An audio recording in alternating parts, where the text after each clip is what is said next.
आस्था channel पर कथा सुन रहे हो, जितने फेसबुक और यूट्यूब पर सुन रहे हो, बहुत सावधानी से सुनना। 2 बार पशुपति व्रत कर लिए, आपने ये कर लिया, आपने प्रदोष कर लिया, आपने सोमवार कर लिया, आपने सारे अनुष्ठान कर लिए, बहुत सारे उपाय भी करे, तो बुधवार के दिन अगर शंकर पर 1 लोटा पानी चढ़ाया जाता है तो जिन लड़कियों का विवाह नहीं हो रहा, जिन बच्चों का विवाह नहीं हो रहा, उन बच्चों के भी विवाह हो जाते हैं। हमारा महापुराण की कथा कहती है 16 श्राद्ध चल रहे हैं, प्रयास करिएगा अपनी जिंदगी में।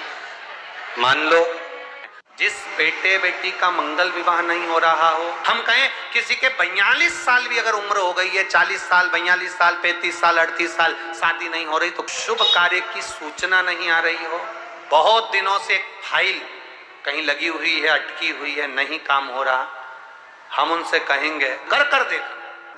केवल 22 से 24 दिन निकलते हैं और घर में कोई शुभ कार्य की सूचना आना प्रारंभ हो जाती है। चावल के 7 दाने जल के पात्र में डाल लीजिए और मात्र 5 पुष्प सफेद जल के पात्र में डाल लीजिए। दुर्वा के 3 बट, एक लंबी सी, यहाँ तो अभी दुर्वा नहीं है, पर एक लंबी सी जो दुर्वा होती है, दुर्वा में 3 गांठ पड़े, लंबी डंडी होगी तो 3 गांठ अपने आप आ जाएगी। 3 बट वाली दुर्वा उस जल के अंदर डाल लीजिए और शंकर के मंदिर में जाकर उस जल को समर्पित कर दीजिए। जल समर्पित करना है, ये वाला जो जल चढ़ाएंगे आप शंकर को, जैसे शिवलिंग सामने है और जल का पात्र अपने हाथ में है, तो उल्टा जल चढ़ाएंगे। ऐसे आपकी ओर मुख करा हुआ कलश भगवान शिवलिंग पर आप चढ़ाएंगे, उल्टा के बाद इस तरह से। ऐसे नहीं चढ़ाना, उसको इस तरह से चढ़ाना। एक बार बाबा से प्रार्थना कर देखना। देव पितर का कार्य क्या है? घर में शुभ कार्य को करवाना, गर्भ में जो बच्चा है उस बच्चे को शरीर पूरा देना, ये देव पितर का कार्य। 16 दिन श्राद्ध के पूर्ण हो, जब अमावस्या आए, किसी जलाशय, सरोवर, तालाब, बावड़ी, कुआं, उसके पास में घी का दिया लगाकर आना, बाबा से प्रार्थना कर आना।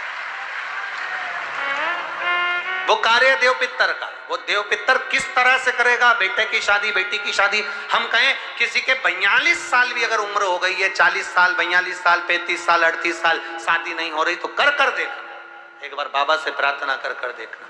देव पितर का कार्य क्या है? घर में शुभ कार्य को करवाना, घर में अच्छी चीजें लाना। पितृदेव और देव पितर में बहुत अंतर है, बहुत। एक चुटकी आटा, अब तो थोड़ा सा रंगोली का काम ज्यादा हो गया, नहीं तो हमने पहले भी कथाओं में कहा है कि 3 जगह पर आटे की रंगोली काम करती है, जिसका फल 1000 गुना होता है। 3 जगह पर आटे की रंगोली काम करती है, हमने पहले भी कहा। पहला, पितरों की पूजन हो रही हो, पितरों का पाटा भरा रहा हो, पितरों के लिए जोत लग रही हो, पितरों के लिए या अन्य स्थान पर कहीं पूजन हो, तो वहां पर आटे की रंगोली काम आती। दूसरे नंबर पर, तुम्हारे घर में यज्ञ हो रहा हो, घर के बाहर यज्ञ हो रहा हो, यज्ञ चल रहा हो, उस यज्ञ में 3 परिधियां बनती हैं ब्रह्मा विष्णु महेश की। देखिए आप लोगों ने, यज्ञ कुंड जो बनाया जाता है, उस यज्ञ कुंड पर पत्थर की रंगोली नहीं, मिट्टी की रंगोली नहीं, आटे की रंगोली डलना चाहिए। तीसरा, आटे की रंगोली। तीसरी, घर में शादी हो रही हो, मंडप बंधा हो, उस मंडप के नीचे जब पूजन हो रही हो, उस समय पर पत्थर की या मिट्टी की रंगोली नहीं।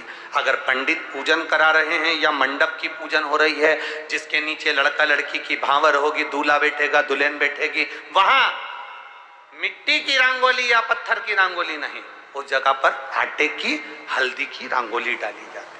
अब आपके यहाँ डालते कि नहीं डालते पता नहीं, पर हमारे यहाँ शास्त्र रीति कहती है ये 3 जगह की जो रंगोलियां हैं, ये हमको आटे की रंगोली डलने से, क्यों? शादी के मंडप में पत्थर की रंगोली या मिट्टी की रंगोली क्यों नहीं डाली जाती? शादी के मंडप में यहाँ दूल्हा दुल्हन की शादी होती है, वहां पंडित जी भी आटे की रंगोली डाल देते हैं, घर की बहन बेटियां आटे की रंगोली डाल देती है। उसका कारण क्या होता है? जिसकी शादी में मंडप के नीचे आटे की रंगोली डलती है, वहां पितरों को निमंत्रण नहीं देने की जरूरत पड़ती। वहां पितर उस वर कन्या को आशीर्वाद देते हैं, जिससे उनका वंश बढ़ता है, वंश रुकता नहीं।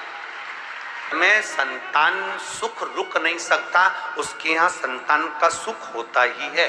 श्राद्ध पक्ष के अंदर अगर तू ब्राह्मण को भोजन करा रहा है तो तिलक लगाने की जरूरत नहीं, तो एक ब्राह्मण को भोजन कराएगा और बिना तिलक के दक्षिणा देगा तो 1000 ब्राह्मण का फल प्राप्त कर लेगा।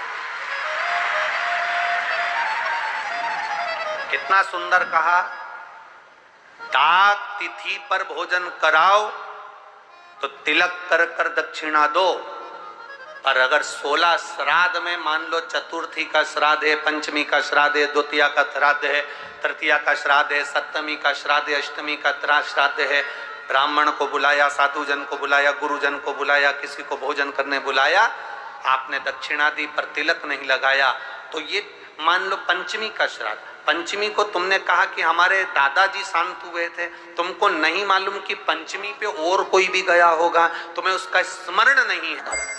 श्री शिवाय नमस्तुभ्यम, सब बोलिए एक बार जमकर, श्री शिवाय नमस्तुभ्यम।